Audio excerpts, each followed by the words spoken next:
अस्सलामुअलैकुम दोस्तों, मैं आपका दोस्त मोहम्मद ज़ुबैर। आज हम वाटर कूलर लगाएंगे। ये जो फिटिंग पड़ी है ये हमारे वाटर कूलर के साथ लगनी है और साथ हमारा टूल्स पड़े हैं जो हमें इस्तेमाल करने हैं। अभी हम अनबॉक्सिंग करेंगे वाटर कूलर की। ये जो गेज नज़र आ रही है ये टेम्परेचर कूलिंग गेज है। उसके बाद ये इनलेट पाइप है जहाँ पे हमने पानी का कनेक्शन देना है। तो ये देखें जहाँ पे ये प्लास्टिक का प्लग लगा हुआ है ये हमारी टैंकी के सफाई वाला पॉइंट है। ये जो है यहाँ पे हमने जो वेस्ट करते हैं पानी ड्रेन, ये ड्रेन हो जाएगा यहाँ से।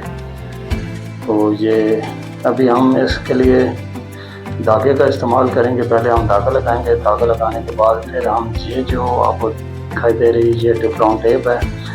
ये मकसद है आप साल बाद भी खोलें तो आपकी चूड़ी आसानी से खुल जाती है। ये जंग नहीं लगने देती धागे। और धागा अगर इस्तेमाल करें तो जब पानी पड़ता है तो वो जंग कर जाता है, बाद में खोलने में थोड़ी दुश्वारी होती है। तो अभी यहाँ पे हम साकर टाइट की है और साथ एक पैप निपल लगाएंगे, एल्बो लगा के हम इसको सीधा कर देंगे। जहाँ पे हमने यूनियन लगाना था लेकिन यूनियन हमारी इतनी बड़ी फिटिंग नहीं है तो हमने आगे एक लंप लगाना है। वो प्लम्ब खोलेंगे तो हमारा ये ऑटोमेटिकली कूलर खुल जाएगा अगर ख़राब होता है या और सीज़न में हम खोलना चाहते हैं तो यहाँ पे हम वो प्लम्ब खोलेंगे तो ये खुल जाएगा। वरना यूनियन लगाना ज़रूरी होता है। अगर फिटिंग आपकी ज़्यादा आगे पीछे जा रही है तो आपने याद के साथ यूनियन लगाना है। यूनियन का मकसद ये है कि दो चीज़ों को जोड़ना। आप आसानी से खोल सकते हैं, बाद में ख़राबी तो होती है, जहरी बात है, चीज़ इस्तेमाल होती है तो आपने ज़रूर याद के साथ। अभी ये जो मैंने पैर निपल इसके अंदर टाइट किया है, रेंच के तौर पर इस्तेमाल किया ये आपको दिखाने के लिए। अभी ये देखें ये मैं दूसरा पैर निपल इसके अंदर टाइट कर रहा हूँ। ये पक्का लगाएंगे, साथ हमारी इसके आगे टी लग जाएगी। टी के बाद फिर पैर निपल लगाएंगे, उसके बाद एक एल्बो लगा देंगे। एल्बो लगाने के बाद हम इसको एक हैंडल बार दे देंगे।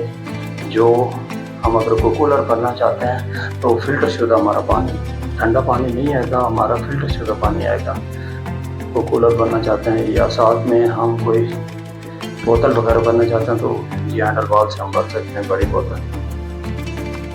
ये भी हमने कनेक्शन कर दिया हमने जिनके फिल्टर से। वो जो हमारे ऊपर जो आपको नज़र आ रहे हैं फिल्टर हैं हमारे नीले कलर के अंदर जो आपको 3 नज़र आ रहे हैं वो हमारे फिल्टर हैं। उस फिल्टर से होता हुआ पानी आपके इस टैप के अंदर आ जाता है, टी के अंदर कनेक्ट होता है। उसके बाद ये कूलर के अंदर चला जाता है और उसका टैप हमारे ये बोतल बनने के लिए अलग हमने पॉइंट रखी है तो ये यहाँ पे आ जाता है। अभी ये देखें ये जो आपको सबज पैप नज़र आ रहा है ये हमारा ट्रेन का पैप है। हमने लंपों के साथ लगा के नीचे हमारी वेंटी का पॉइंट है, हमने वेंटी का पॉइंट अंदर इसको दे दिया। अभी साथ में हमने इसको बिजली का भी कनेक्शन दे दिया। साथ ये देखिए बिजली का कनेक्शन। अभी तमाम भाइयों से गुजारिश है कि आप हमारा चैनल ज़रूर फॉलो करें, लाइक करें।